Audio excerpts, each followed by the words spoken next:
Les trous bleus sont d'insolites formations naturelles dont les géologues commencent à percer les secrets. Pendant la dernière période glaciaire, le niveau des mers était plus bas et toute cette couche calcaire se trouvait à l'air libre. Les eaux de pluie acide se sont infiltrées dans la roche et y ont creusé de vastes grottes.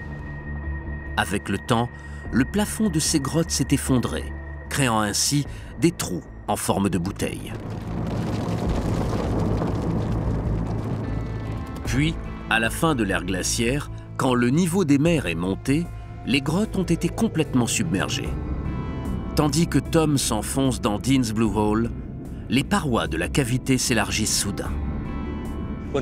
Quand on descend à 18 mètres, la chambre fait à peu près 45 mètres de diamètre.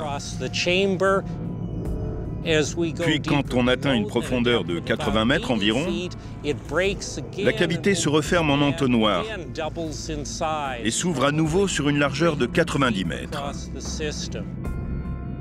Plus bas, à 35 mètres de profondeur, Tom repère ce qui ressemble à des tunnels partant de la cavité principale.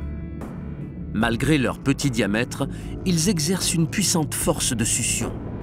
Ces tunnels généraient de forts courants de marée qui nous aspiraient vers le fond. Nous n'en avons exploré qu'une petite partie, mais au retour, nous avons vraiment dû lutter à la force des bras pour nous en sortir.